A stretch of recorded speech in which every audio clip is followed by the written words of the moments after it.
Welcome to Talk Travel with Heather Tate, North Mississippi's podcast for savvy travelers. Talk Travel with Heather Tate is a weekly podcast that airs every Monday on the Shark 102.3 FM radio station based in Ripley, Mississippi, and is then released as a podcast. Travel advisor and travel enthusiast Heather Tate of Whimsical Destinations gives listeners expert travel tips curated through the years of personal and professional experience.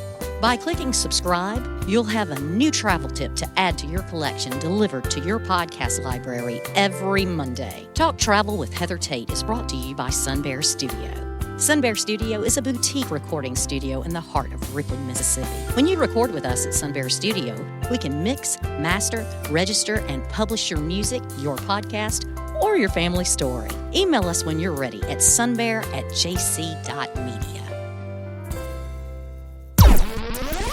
This program was recorded at Sun Bear Studio in Ripley, Mississippi. Good morning, Northeast Mississippi travelers. This is Heather with Talk Travel with Heather Tate, and I am so excited to share my adventures and tried and true tips with you, whether you are also a seasoned traveler, a hopeful traveler, or currently an armchair traveler, meaning you're going to follow along with us from home for now.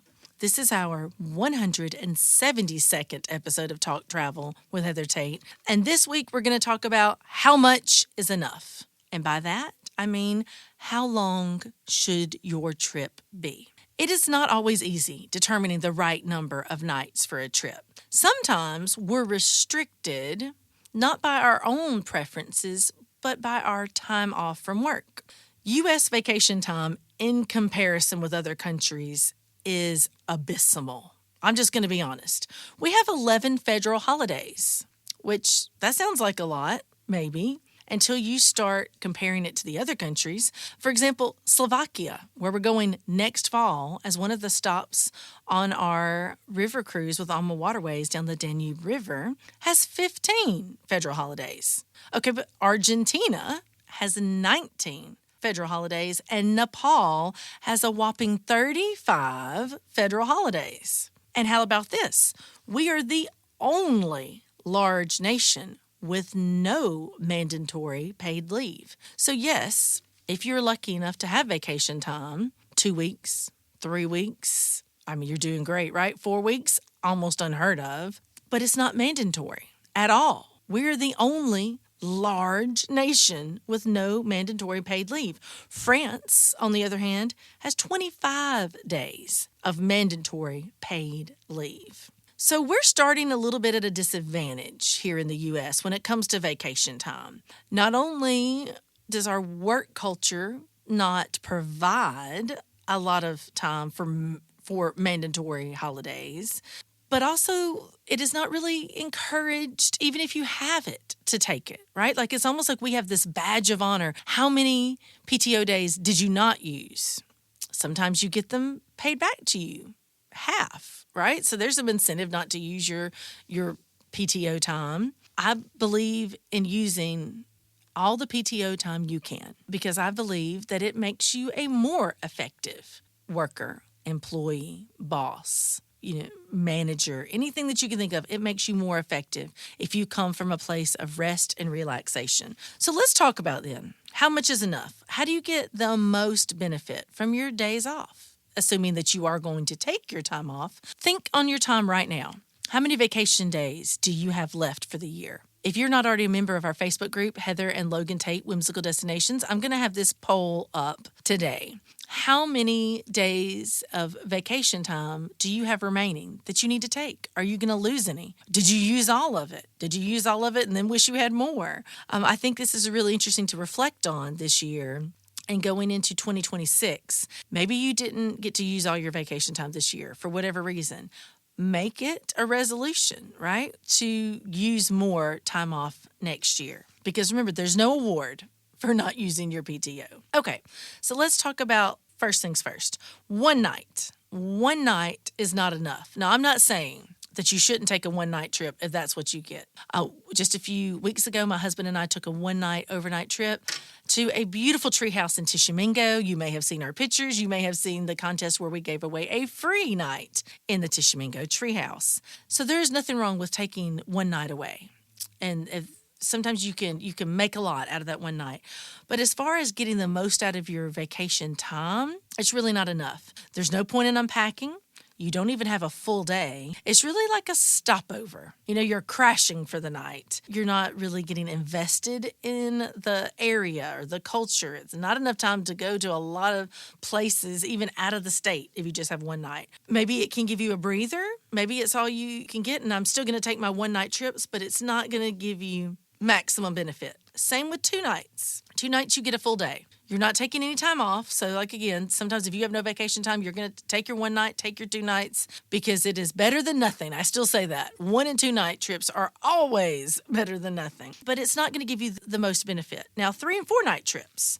I would argue, and other people could also argue, that multiple 3 and 4 night trips can be just as effective, if not more effective, than one long 8 to 9 night trip. So if you're in a season in life where you cannot take a full week off, then a 3 to 4 night trip is perfect. And a lot of my guests in the past have thought, well, if I can't go for a week, I can't go. It's not worth it. Well, for the Caribbean and destinations in the Caribbean, for some big cities in the U.S., for a long weekend drive, for a weekend getaway, that's just not true. 3 to 4 nights can be an incredible getaway. So it's the most popular length in the U.S., actually. Very little lifestyle disruption. And so that's what I was talking about in this season in life. Or you may have young children, so that's all the energy you think you're going to have is for a 3 or 4 night trip, and they're going with you, then that is great too. Maybe you have, work obligations. You just cannot be gone. If you own your own business, or if you're out of vacation time, or for so many different reasons, 3 to 4 nights is all you have, you can make a lot out of 3 to 4 nights. But here's what's important. Yes, you can use a long weekend, and so that you're using even less days, but do not work on short trips. If you are going on a short trip, and I believe this, sometimes it's an emergency and I have to work, but if it's a short trip, and we've told this for our boys, if they have homework and it's a short trip, you do not have to work on short trips because that eliminates the benefit if it's a short trip. Spend that time, talk together, enjoy it. If you're not unplugging on a short trip, there's very little benefit of it. Now, if you're going on a long trip, like if you're going to be working remotely, you're going for several weeks, and of course you need to work, then work. But if it's a short trip, try to really minimize your work calls. Don't check your email. Work will go on. Life will go on if you're not plugged in for 3 to 4 days. I understand that may be harder with an 8 to 9 trip, but this is where I'm going to say it is, like I said, that it may be better to take more frequent, shorter trips. Logan and I do that. We do not take 8 to 9 night trips, just the 2 of us. We can't. With the age of our boys, with all their activities, with obligations, with pets, it's so hard to take long trips. So we may take a long trip once or twice a year, but most of the time we're in that 3 to 4 night range. That's where we do the bulk of our traveling, and we get a lot out of it still. Studies will show that 8 to 9 nights, 8 days is the peak of your travel benefit. So the studies show that enjoyment peaks at the 8th day of travel. So even if you stay longer, you are not receiving additional benefit for staying longer. So there's some incentive if you think, oh, I've got to go for 10 days. I've got to go for 14 days. You can if you want to, but you're not getting more benefit for doing a longer trip. You can go 8 or 9 nights out of the country, anywhere in the Caribbean. You can go to Hawaii. You can go to Alaska. You can go to another continent. You can go to Europe. Most of my European trips have been 8 to 9 nights. I've had some that were longer when I did a study abroad. Our Croatian yacht adventure this summer was 12 days, so it was longer. But the majority that we've been to Europe were in that 8-day range. Oh, another reason, though, if you're like, okay, I don't even have 8 days to give, why should I then do multiple if I could do 3 and 4 days in the spring, 3 and 4 days in the summer, 3 and 4 days for a fall trip? What is an advantage of that? You're not putting all your eggs in one travel basket. Say that trip were a wash. Maybe the weather was terrible. Or, maybe you didn't feel great. That can happen. You can put all of your plans into traveling, and maybe, you had a headache, or you sprained your ankle, or whatever it could be. Maybe you had a very stressful situation going on at work that was keeping you distracted, or so many other obligations where you needed to really be at home and you were feeling divided. Then if you are going on multiple short trips, that takes the pressure off the trip versus one long trip. So I'm going to tell you this. This is just me talking, not the studies. If you're going to do one long trip, an 8-day trip, I'm going to say take a 3 to 4 day trip as well that year, if you can swing it, because that takes the pressure off. The expectations lower a little bit when you don't travel just once a year. So that's going to make it overall a better experience for you. Okay, additional benefits if you're talking about going the 8 to 9 nights, right? Like 8 days. So for one, it's difficult to go some places unless you take that amount of time. If you're wanting to explore a city in the U.S., say New York or Chicago, Charleston, Miami, Chattanooga, like you name it, Dallas, Fort Worth, you can do a lot in 3 days. Like a lot of their city passes are designed for 1, 2, or 3 days. Very few people get more than the 3-day passes. So you can see a lot that city has to offer, get a good feel of that city in 3 full days. But again, if you're going out of the country, you're going across the pond to Europe, you need that additional time, maybe to incorporate 2 destinations in your trip or multiple ones. You're going to need a length of time. It gives you just the right amount of time to disconnect from work and without the other obligations piling up. For example,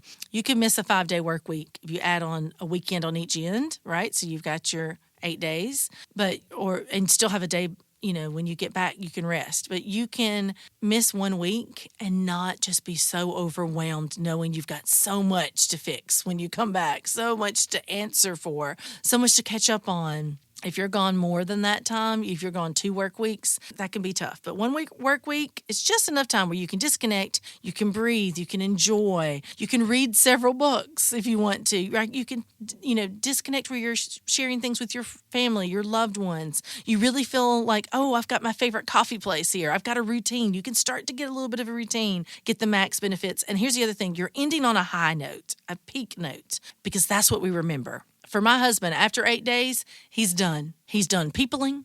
He's done exploring. He's done with museums. He's done eating out. Everything he's done. Christian's the same way. Now, London and I are an exception.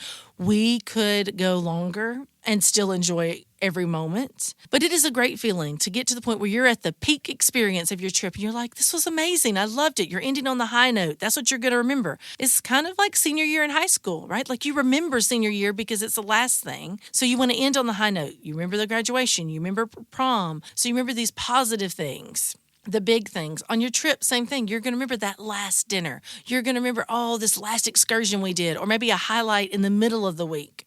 Those are the big things you're going to remember, but it's not going to always be the every moment, the little, day-to-day thing. So that's why after 8 days, you have hit your max benefit. You don't feel like you have to stay 2 full weeks to get the most out of it. So, and just in saying enough is enough, knowing when I've said enough is also important. So that is all the time we have for this week of Talk Travel with Heather Tate. Remember, life is a great adventure, but it is what you make it. Attitude is everything. So take the trip, make those memories with your family. You won't regret it. This show is made possible by JC Media, LLC in Ripley, Mississippi. JC Media owns the Shark 102.3 Classic Rock FM radio station where the show is hosted, and Sun Bear Recording Studio where the interviews are recorded. We need your feedback and support. If you listen to the podcast on a player like iTunes, Google Podcasts, or Amazon Music, please subscribe to the show and leave us a review. We also have an email in which you can share your feedback. That email is theshark1023@gmail.com. Subscribe to our podcast on your favorite app or stream episodes online at shark1023.com/podcasts. Today's episode was produced by Melinda Marsalis. It was edited by Rick Williams and engineered by Chris Marsalis. The podcast technician is Joyce Grady.